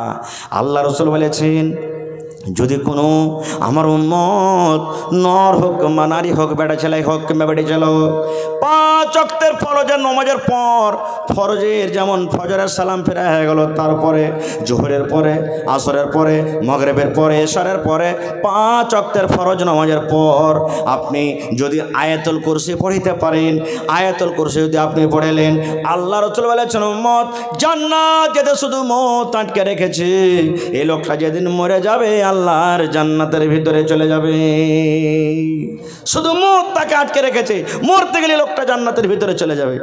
কত আসান কথা ভাই। আর কই মৌলবীরা, এই আগেকার মৌলবীরা পড়ে চলো ভালোই, আর এখনকার মৌলবীরা মানে যে পড়ে কোন কি খেয়ে পড়েছে সব দোয়া দুরুজকে উঠিয়ে দিলে। ভাইরে সব জামানের এটা হাদিস আছে, এটা কোনো কাউরে নতুন তৈরি করা বানা হাদিস নয়। কিন্তু আমরা পড়েছি কি? আমরা পড়বো না। আয়াতুল কুরসি আমরা শিখেছি কি? শিখবো না। কয়েকটা লোক জানি আমরা, কিন্তু হয়তো আর ফজিলত জানি না। ভাই মুসলমান দেখেন কত বড় বড় দুয়াতে কত বড় বড় ফজিলত লুকিয়ে আছে, কিন্তু আমরা জানি না। খাইতে যখন বসছি তখন কি খাইতে হবে? কি বলে খাইতে হবে? জোরে বলেন। বিসমিল্লাহ। পয়সা লাগবে? পয়সা লাগবে না। এবার যদি আপনি বিসমিল্লাহ না পড়েন, একটুখানি বিসমিল্লাহ না পড়েন, রসুলের হাদিস কি জানেন? আল্লাহ রসুল সাল্লাল্লাহু আলাইহি ওয়াসাল্লাম বলেছেন, তুমি যদি বিসমিল্লাহ না পড়ো, খানা যদি তুমি শুরু করে দাও, তাহলে তোমার সাথে সাথে শয়তান খানা খাবে, তুমি দেখতে পাবে না। ম্যাকম্যান কি আছে? যে ভাই একটু আওয়াজ বাড়াও তো, আওয়াজ লাগছে আস্তে আস্তে, বসে চলে ইচ্ছে লাগছে। জি, তো রসুল বলেছেন যে আমার উম্মত বিসমিল্লাহ বলে খানা খাও। আর একটা কথা, আমরা মুসলমান ডাইন হাতে খাবো না বাঁ হাতে খাবো? বাঁ হাতে খেতে গেলে কার এটা খাওয়া হলো? আচ্ছা বলেন তো, মানে ফতুয়া দিতে আসছি না ভাই, আজ আপনার কাছ থেকে ফতুয়া নেব। বিড়ি খাওয়া হালাল না হারাম কহেন তো একটু? গোটাই হারাম না? কিন্তু কত লোককে দেখবেন যে বিড়ি হারাম জিনিস খায় ফের বাঁ হাতে টানবে, টানে টানে না? এক তো হারাম খেয়েছে, ওপর থেকে বাঁ হাতে। আরে হারাম জিনিস খাচ্ছিস, কমসে কম ডাইন হাতে খা, একটা গুণা থেকে বাঁচবি। কমসে কম খাওয়াটা হারাম হলো, ডাইন হাতে খালি একটা গুণা থেকে বাঁচলে কিনা। কিন্তু সুবহানাল্লাহ ভাই, মনে দুঃখ করবেন না, কত লোকে আমি একবার পাটনা যাচ্ছি ভাই, তো যারা পাটনা সফর করছেন দেখবেন বস পেশাব পায়খানা বা চা পান করার জন্য মাঝে মাঝে দাঁড়ায় না?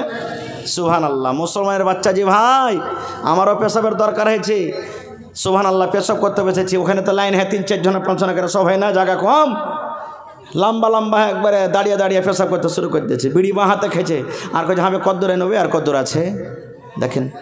রসুল বলেছেন পেশাব পায়খানা করতে বসেছ, কোনো লোক তোমাকে সালাম দিয়ে দিলে তুমি ওয়ালাইকুম সালাম বলিও না, ফারিগ হওয়ার পর তুমি সালামের জবাব দাও। আর বসে বসে পেশাব পায়খানা করছি আর একটা বাঁ হাতে বিড়ি টানছি, ওপর থেকে কদ্দুরে নেবে, সালাম দিতে মানা আছে, দুয়া জিনিসটার গল্প করা কেমন করে হালাল হয়ে গেল রে ভাই। পাঙ্খা চালু করিয়েন না আমার দিকে, আপনারা করেন, আমার অসুবিধা হবে। হ্যাঁ, তো ভাই দেখেন কত বড় আমরা শরীয়তটাকে জবাই করছি। শুধু তা নাই রে ভাই, শরীয়তের কথা একটা বলে দিলে নানা যান, বিসমিল্লাহ না পড়েন, দোয়া না পড়েন তো কি ক্ষতি আছে? আল্লাহ রাসূল সাল্লাল্লাহু আলাইহি ওয়াসাল্লাম বলেছেন মসজিদে ঢুকবে দোয়া আছে, ওযু করতে বসবে দোয়া আছে, ওযুর পর দোয়া আছে, বায়াত বাণী দোয়া আছে, প্রত্যেক জায়গাতে দোয়া আছে রে উম্মত। এই মতো যখন তুমি বিবির কাছে যাবে, বিবির কাছে যাওয়ার টাইমে তোমাকে একটা দোয়া পড়তে হবে রে উম্মত। ওই দোয়াটা যতক্ষণ না পড়বে তুমি তোমার স্ত্রীর সাথে তুমি মিলন করিও না। রসুল বলেছেন বিবির কাছে যাইবে দোয়া আছে, বলবেন কি জি মৌলানা দোয়া? নবী বলেছেন বিসমিল্লাহি আল্লাহুম্মা জান্নিবিনা শাইতান ওয়া জান্নিবিশ শাইতানা মা রাযাকতানা। আল্লাহ রাসূল বলেছেন, পুরুষ যখন তুমি তোমার স্ত্রীর সাথে তোমার ইচ্ছা হবে এখন মিলামেশা করব, মিলামেশা করার আগে তোমাকে এই দোয়াটা পড়তে হবে, বিসমিল্লাহি আল্লাহুম্মা জান্নিবিনা শাইতান ওয়া জান্নিবিশ শাইতানা মা রাযাকতানা। এই দোয়াটা পড়ার পর তোমার স্ত্রীর সাথে তুমি মিলন করবে। এবার বলবেন, মাওলানা জি এই দোয়াটা যদি না পড়ি তো কি হবে? জি মাওলানা, সামান্য একটা ছোট্ট দোয়া না পড়লে কি ক্ষতি হবে? কত বড় ক্ষতি হবে জানেন? আমার কথা নয়, নবী 1400 বছর আগে এলান করেছেন।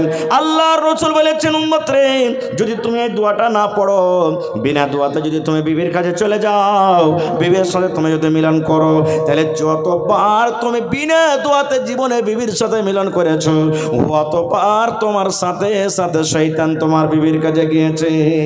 এবার বলেন, আমাদের সমাজের মধ্যে কোনো মানুষ 10টা ছেলের বাপ, কেউ 8টা ছেলের বাপ, কেউ 5টা ছেলের বাপ, কেউ 3টে ছেলের বাপ, কেউ 1টা ছেলের বাপ। কত ভাই এমন আছে জীবনে দোয়া জানে না, একদিনও পড়েনি। মুসলমান রে, আপনার 10টা যে ছেলে হয়েছে, আপনি বিবির কাছে কতবার গিয়েছেন বিনা দোয়াতে? একদিনও দোয়া পড়েননি। বলেন, আপনি যতবার গেছেন অতবার আপনার সাথে সাথে শয়তান গিয়েছে। কোনো কি ছোটো মোটো গুনাহ রে ভাই? দেখেন কত বড় পাপ করছি আমরা, কিন্তু সুবহানাল্লাহ আমরা এই সমস্ত জিনিসগুলোকে ছোট ছোট মনে করছি। আর একটা এলেন, 1 ঘন্টা আমার কাছে গেল ভাই। আর একটা হাদিসের কথা শুনেন। আল্লাহর নবী একদিন বসে আছেন, নবীর পাঞ্জরে মা আয়েশা রাদিয়াল্লাহু তাআলা আনহা আল্লাহ নবীর স্ত্রী বসে আছেন। আমরা যেমন স্বামী স্ত্রী গল্প করে, নবী আর ওর স্ত্রী গল্প করছেন। নবীজির আর একটা স্ত্রী সাফিয়া রাদিয়াল্লাহু তাআলা আনহা নবীর কাছে কিন্তু চলে আসছেন, কোনো দরকারে কোনো কাজে নবীর পাঞ্জরে কিন্তু আসছেন। আর আগে থেকে মা আয়েশা রাদিয়াল্লাহু তাআলা আনহা আল্লাহ নবীর স্ত্রী একটা, আর আল্লাহ রাসূল গল্প করছেন। এবার সাফিয়া কিন্তু নবীজির একটা স্ত্রী, সাইজে একটু ছোট, নাটি। দুনিয়াতে মেলা এরকম মানুষ আছে, একটা মানুষ দেখবেন যে বয়স 40-50 বছরকার, কিন্তু ও একবারে খুবই ছোট, এরকমও দুনিয়াতে মানুষ আছে। তো মা আয়েশা রাদিয়াল্লাহু তাআলা আনহা আল্লাহ রাসূলকে ইশারা করছেন, হুজুর হুজুর, মানে ওই সাফিয়া যা আসছে নবীর স্ত্রী, ওকে দেখেছেন, দেখেন নাটি চলে আসছে আপনার কাছে। কি আসছে? নাটি, দেখেন বাঁটি আপনার কাছে চলে আসছে। এ দেখেন নাটি, হুজুর নাটি আসছে আপনার কাছে। মা খালারা এগুলা বেশি করে ঝগড়াতে ঝগড়া যেতে হয়ে গেল। সুবহানাল্লাহ, কালনি, কালঠি, ঝেটনি, মুনি খসানি, যত পারবে কহিবে। সুবহানাল্লাহ, মোটা যদি হয়তো মোটকি, হোদমি, ধুবনি, যা পারবে কহিবে। হ্যাঁ, পাতলা যদি হয়, আরে মাগি তোর নিজের শরীরখানটা দেখে দেখ, তোকে পিঁপড়াতে ভাগ করে রেখে রে মাগি। দেখেন এরকমভাবে মায়েরা খালারাও বলে। তো মা আয়েশা রাদিয়াল্লাহু তাআলা আনহা আল্লাহ রাসূলকে ইশারা করছেন, হুজুর দেখেন মানে নাটি সাফিয়া আপনার কাছে আসছে। ওরে সুবহানাল্লাহ, এ আমার মায়েরা খালারা ভাইয়েরা, যেমনই নবী কথাটা শুনলেন কত রাগলেন নবী জানেন? এই নাটা এবং বাটা কথাটা শুই না নবীর চোখ দুখান লাল হয়ে গেল রে বন্ধু। যেমন আনারের দানা বেদনার দানা লাল হয়, নবীর চোখ দুটা লাল হয়ে গেল। এবার নবীজি আয়েশাকে বলছেন, আয়েশা রে তুমি একটা লোকের নাটি এবং বাটি বলেছো, এই কথাটা এমন খারাপ রে আয়েশা, এই কথাটা এমন খারাপ। এ আমার বেবি আয়েশা শুনে নাও, যারা নাটি ওরাও আল্লাহর তৈরি, যারা লম্বা ওরাও আল্লাহর তৈরি, যারা সাদা ওরাও আল্লাহর তৈরি, যারা কারো আল্লাহর তৈরি। আয়েশারে তুমি শুনে নাও, নাটা এবং বাটা কথাটা এত খারাপ, এই কথাটাকে ধরে যদি একটা সমুদ্রে ছেড়ে দেওয়া হয়, এই কথাটাকে ধরে যদি একটা নদীতে ছেড়ে দেওয়া হয়, আয়েশারে এই নাটা কথাটা আল্লাহর নিকটে এত খারাপ, এই কথাটাকে ধরে একটা নদীতে সমুদ্রে ছেড়ে দেওয়া হয়, কথাটা এত খারাপ, এই কথাটার কারণে গোটা সমুদ্রের পানি দুর্গন্ধ হয়ে যাবে, বদবু চলে আসবে পানিতে, পানি পান করা যাবে না। এত খারাপ কথাটাকে যদি সমুদ্রে ছাড়া হয়, সমুদ্রের পানি নোংরা হয়ে যাবে, পানি পান করা যাবে না। এবার বলবো মাকে, এ আমার ভাইরা, মায়েরা, খালারা, শাশুড়ির শিকায়ত করবে অন্যর সামনে, আমার শাশুড়ি বুবুরে আর বলিস না, আমার শ্বশুর বুবুরে আর বলিস না, সবাই তো ভালো, একটা জাবিয়া মরিচ যে আমার নন আছে রে বুবু, আর কহিস না রে বুবু। এই যে 4 দোকানে বসে যাব, হবে অমুক মুলবি, হায় রে আল্লাহ, ওগুলা মুলবি কে কইবে? 4 দোকানে 5 জন 7 জন বসে যাব, আবে তুই নামাজ পড়ছিস, দাঁড়িয়েছিস, সারা তোর থেকে আমি ভালো আছি।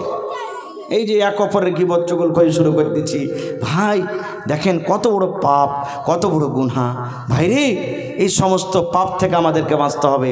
নবীজি নিজের বিবির পরে রাখলেন, কেমন বিবি ছিলেন ওটা জানেন? কত সহেগা বিবি ছিলেন, কত নবী বিবিকে আদর করতেন। সুবহানাল্লাহ। একটা আদরের কথা শুনলেন তাহলে। আল্লাহ রাসূল সাল্লাল্লাহু আলাইহি ওয়াসাল্লাম একদিন বসে আছেন, মায়েশা রাদিয়াল্লাহু তাআলা না বলছেন আমি নবীর পাঞ্জরে বসে আছি, এই যে গিলাস রাখা আছে ধরেন।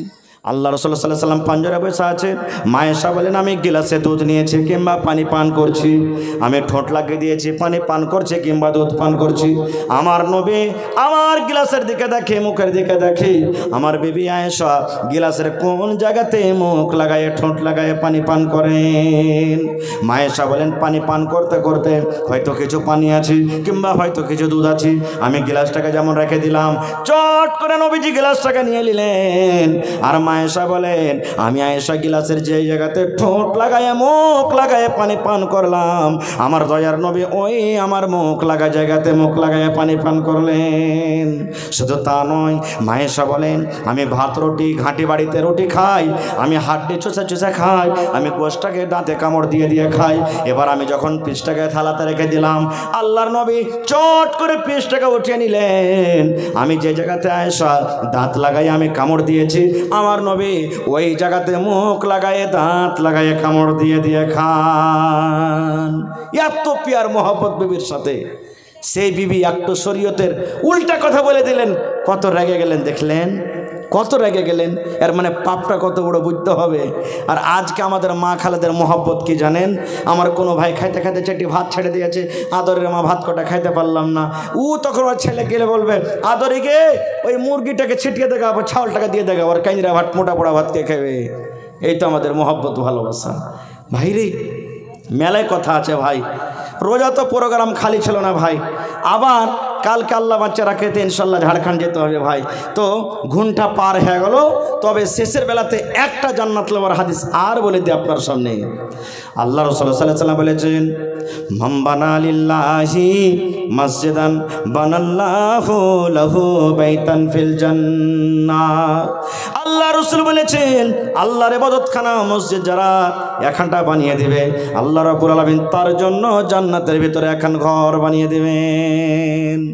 দুনিয়াতে মসজিদ বানাবেন, জান্নাতে ঘর বানাবেন। আচ্ছা, আপনাকে এগুলোর মধ্যে কেউ হাজি সাহেব আছেন কি? মাওলানা হজ করছেন নাকি? মাশাআল্লাহ, আলহামদুলিল্লাহ। মাওলানা সবই জানছেন, আপনারাও জানছেন, বোঝার জন্য একটা উদাহরণ দিচ্ছি। আচ্ছা, মাওলানা যখন এখান থেকে হজ করতে যখন যান, তো ওইখানে যা ঘর বানাচ্ছিলেন না, ঘর বানাচ্ছিল আগে থেকে থাকার জন্য? জি, আগে থেকে বানা আছে, রেডি আছে। হ্যাঁ, অমুক মাওলানা আসছেন হজ করতে, কত নম্বর ঘর হবে, ঘরে কি কি ফ্যাসিলিটি আছে সব আগে থেকে রেডি আছে। কিন্তু ঘরখানি এমনি বনে গেছিল না, আগে টাকা লাগাতে হয়েছিল। আচ্ছা, ওটা যে দেন, ওটা না বুঝতে পারেন, দিল্লি, পাটনা, কলকাতা, পাঞ্জাব সব সফর করেছেন, ট্রেনে সফর করছেন। এবার আপনি বলেন টিকিট আপনি অনলাইন কেটে নিয়েছেন, এবার যাইবেন আপনি আগামী মাসের 17 তারিখে। তা আপনি আজকে টিকিট কাটলেন, যেমনই আপনার টিকিট কাটা হলো, টিকিটে লেখা আছে না নাই যে ট্রেনের নম্বর কতটি, মানে কোন গাড়িতে যাবেন, শুধু নম্বর লেখা নাই, আপনার সিট নম্বর কতটি হবে, আছে না নাই? সব কিছু আপনার রেডি আছে, কয়টাতে আপনার গাড়িটা ঢুকবে। সুবহানাল্লাহ। এবার বলেন ভাই, দুনিয়াতে একটু বোঝার জন্য বললাম যে 100 টাকা 500 টাকা আপনি টিকিট কেটে যত দূর যাবেন ভাড়া, আপনার জন্য ঘর রেডি, গাড়ি রেডি। সুবহানাল্লাহ। তো আল্লাহ নবীর কথাটার পর থেকে বিশ্বাস আমাদের হবে না যে আল্লাহ রাসূল বলেছেন দুনিয়াতে যেখানটা ঘর বানিয়ে দেবে, আল্লাহর ঘর কোথায় বনবে? জান্নাতের ভিতরে বনবে। একটা মজার হাদিস বলে দিলে ভাই, আল্লাহ রাসূল যখন বেঈমান মুশরিকদেরকে যন্ত্রণায় হিজরত করে মক্কা থেকে মদিনে চলে গেলেন, মদিনাতে কিন্তু মসজিদ নেই, নামাজ পড়িতে হবে, মসজিদ বানাইতে হবে। মুসলমানের সম্মান হলো মসজিদ, মসজিদ বানাইতে হবে। এবার কোন জায়গাতে মসজিদ বানবে? যে জায়গাতে মসজিদ আছেন, নবীজি সাহাবী রেখে বসে গেলেন, ও আনসারি ভাই বলো তো এই জমিনটা কার? মদিনার লোকেরা বলছেন হুজুর দুটো ইয়াতিম বাচ্চা, সাহাল এবং সোহেল, বাপ নাই, ছোট বাচ্চা, ইয়াতিম বাচ্চার এটা জমিন। নবী বলছেন ডাকো বাচ্চা দুটাকে। খবর হলো, বাবা রে আল্লাহ রসুল তোমাদেরকে ডাক দিয়েছে, চলো। নবীর কথা শুনে বাঘের মতন মনে হয় একবারে দৌড়াইতে লাফ খেটে নবীর দরবারে হাজির। কি বলছেন নবীজি, কি বলছেন? এবার রসুল কি বলছেন জানেন? বাবা এই জমিনটা কার? বলছে হুজুর আমরা দু ভাইয়ের জমিন। আল্লাহ রাসূল সাল্লাল্লাহু আলাইহি ওয়াসাল্লাম বললেন, ও সাহাল সোহেল শুনে নাও, এই জমিনটাকে বিক্রি করবে না রে বাবা, জমিনটা বিক্রি করে দাও। সেই বাচ্চা দুটা বলছেন হুজুর কেন বিক্রি করব? আল্লাহ রাসূল বলছেন বাবা রে, এই জায়গাতে আল্লাহর ঘর মসজিদ বনবে রে বাবা, আল্লাহর ইবাদতখানা বনবে, এখানে মসজিদ তৈরি করা হবে, এই জন্য মসজিদটা তোমরা বিক্রি করে দাও। ইয়াতীম বাচ্চা বলছেন নবী গো মসজিদ বানাবেন, এই জন্য বিক্রি করবো না গো নবীজি। আমরা ইয়াতীম বাচ্চা, আমাদের বাপ নাই, আমরা দুটা ভাই খুশি হয়ে মসজিদ আল্লাহর জন্য আমি দান করে দিলাম। নবীজি মসজিদ দান করে দিলাম, জায়গা দান করে দিলাম, আপনি মসজিদ বানান। আল্লাহ রাসূল বলছেন না না না, তোমরা বিক্রি করে দাও, বিক্রি করে দাও, তোমাদের দান লওয়া হবে না। ইয়াতীম বাচ্চা দুটা কান্দন হয়ে বলছেন আল্লাহ রাসূল গো বাপ আমাদের নাই, আমরা ছোট ছেলে ইয়াতীম বাচ্চা, গরিব বলে বাচ্চা বলে কি আপনি আমাদের দান নেবেন না, হেকারত করছেন? আল্লাহ রাসূল বলছেন এ সাহাল সোহেল, এরকম কোনো কথা নেই রে বাবা, তোমাদের বাপ নাই বলে তোমাদের দান নেব না, হেকারত করছি। এ আমার সাহাল সোহেল তোমরা শুনে নাও, এই জন্য তোমাদের দানটাকে নেব না রে বাবা, তোমরা এখন ছোট হয়ে আছো, এখন তোমরা সাবালক হওনি, যদি তোমরা এখন দান না লাও, দান করে দাও, টাকা যদি না লাও, যখন পরে আমার উম্মতের মধ্যে কিছু মানুষ হবে, আমার পরে ইলজাম লাগাবে, দেখো তোমাদের নবী কেমন রে, দুটা বাচ্চার কাছ থেকে জাবরান কেড়ে মসজিদ বানিয়ে দিয়েছে, এই জন্য তোমরা দাম লাও। নবীজি আবু বকরকে বলছেন আবু বকর যাও পাতা করো, এই জমির কত রেট আছে মদিনার ভিতরে, যা ওয়াজিব দান হবে এই বাচ্চা দুটাকে তোমরা দিয়ে দাও। আবু বকর রাদিয়াল্লাহু তাআলা একাই মসজিদ কিনে দান করে দিলেন, সুবহানাল্লাহ, একাই দিয়ে দিলেন। ভাইরে তাহলে বলবেন হাজি মৌলানা আমরা তো মসজিদ দান করতে পারি না, আমরা তো গোটে গোটে মসজিদে টাকা দিতে পারবো না, কে 5,000 দিচ্ছি, কে 10 দিচ্ছি, কে 20 দিচ্ছি, আমার কি কোনো অফার নাই? আছে। আল্লাহ রাসূল সাল্লাল্লাহু আলাইহি ওয়াসাল্লাম একদিন সাহাবীরা কিলে বসে আছেন, মসজিদের পাঞ্জরে একটা ফাঁকা জায়গা আছে, ওই জায়গাটার কিন্তু মসজিদে দরকার আছে। আল্লাহ নবী বলছেন ও সাহাবীরা শুনে নাও, কে তোমাদের মধ্যে এমন আছো গো এই মসজিদের জায়গাটা, এই সামনে ফাঁকা জায়গাটা কিনা মসজিদে মিলিয়ে দিবে, লাগিয়ে দিবে, কে তোমরা এমন আছো, যদি এই কাজটা তোমরা কেউ করতে পারো আল্লাহ তার জন্য জান্নাতে ঘর বানিয়ে দিবেন। ওসমান গানি দাঁড় হয়ে গেলেন, ইয়া রাসূলুল্লাহ এই জায়গাটা ফাঁকা জায়গাটা আমি কিনবো, আর যত টাকা লাগবে কিনে আমি মসজিদের জমিনের সাথে মিলিয়ে দেব। তাহলে বুঝা গেল সুবহানাল্লাহ, যারা মসজিদে অল্প অল্প দান করবে তাদের জন্য অফার, আল্লাহ জান্নাতে ঘর বানাবে। অন্য একটা হাদিস আছে রাসূল বলেছেন হে আমার সাহাবীরা শুনে নাও, পাখির যে বাসা আছে, পাখির বাসার সমান যদি তোমরা এখানটা মসজিদ বানাও তাও আল্লাহ তোমার জন্য জান্নাতে এখানটা ঘর বানিয়ে দিবে। পাখির বাসা আর দুটা মুহাদ্দিসিন কেরাম মতলব বয়ান করেছেন, এক হলে যতই ছোট তোমার মসজিদ হোক গে, তোমার অন্তর আছে আমি আল্লাহর ঘর বানাচ্ছি, কিয়ামতের দিন জান্নাতে ঘর নেব, আল্লাহ তোমার ঘরকে কবুল করবে, জান্নাতে ঘর দিবেন। দ্বিতীয় নম্বর, মসজিদে 5 লাখ খরচ হবে, কিন্তু তুমি 5,005 টাকা দিতে পারলে 5,000 টাকা দিয়ে সিমেন্ট কেনা হলো, মশলা কেনা হলো, বালি কেনা হলো, গিট্টি কেনা হলো, এবার ওইখানটা তৈরি করা হলো, 5,000 টাকাতে কতখানি বনলো, একটা পাখির বাসার সমান জায়গা বনলো। রাসূল বলছেন তোমার জন্য জান্নাতে এখানটা ঘর বানিয়ে দিয়েছেন। ভাই মেলায় লোক দান করলেন, আলহামদুলিল্লাহ দেখতে পাচ্ছি।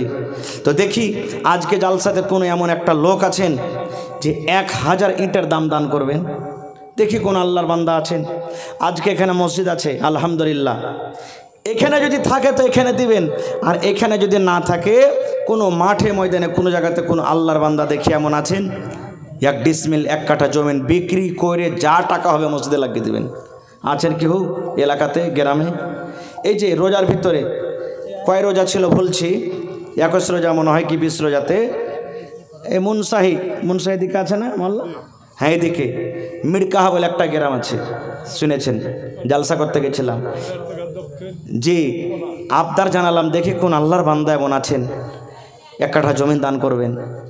একটা আল্লাহর যুবক নওজওয়ান চোখ দিয়ে পানি ঝরছে, সরবর করতে করতে এসে বলছেন মৌলানা আমি 1 কাঠা জমিন দান করে দিলাম, আমার যে বাড়ি আছে বাড়ির পিছন থেকে যা হবে আমি দিয়ে দিলাম।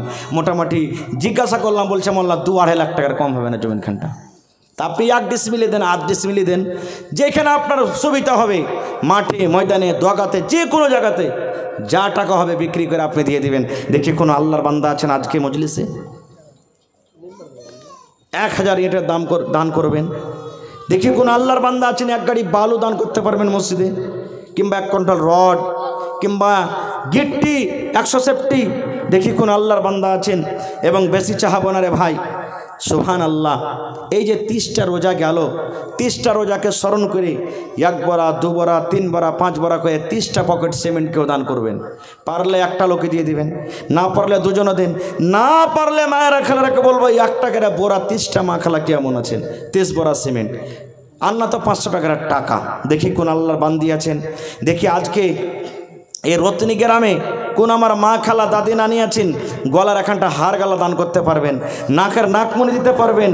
এই কাঁসার বদনা, কাঁসার থালি, কাঁসার গিলাস মা বাপ দিয়েছে, আরমানকে একজনও ব্যবহার করে না, ফুইটা জং লেগে গেল, ওই কাঁসার বর্তনগুলা লেসে লেসে দান করবেন আজকে স্টেজে।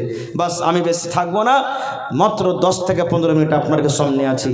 এই 10-15 মিনিটের মধ্যে, 1টা বাজতে 15 মিনিট কম আছে, 15 মিনিটের মধ্যে দেখি কোনো মা দাদি নানি আছেন, গলার হার, নাকের নাকমণি, আংটি, পায়াল দেখি, কিংবা ছাগল একটা দান করতে পারবেন কেউ।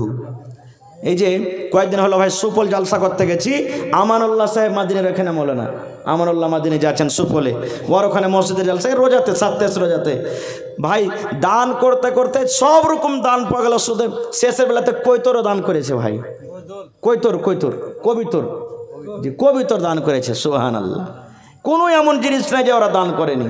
তো দেখি আজকে মা খালা দাদি নানি কেমন আছেন, দেখি আল্লাহর হস্তে, দেখি আজকে ভাইদের মধ্যে একটা কলম কমসে কম বিসমিল্লাহ করেন। আমার আশা আছে, আল্লাহ বলছেন লা তাকনাতু মির রাহমাতিল্লাহ, আমার রহমত থেকে কেউ না উম্মিদ হবে না ইনশাআল্লাহ। দেখি 4টা আবদার রাখলাম, একটা গিট্টি, একটা ইট, একটা বালু, দেখি আর একটা জমিন। দেখি কোন আল্লাহর বান্দা আছেন আজকে। মাশাআল্লাহ, কি নাম?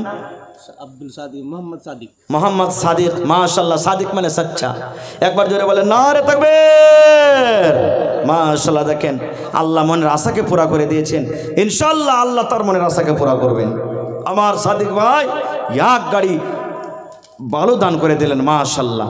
দেখি 2 নম্বরে তারাফুল মোহাম্মদ জামিল।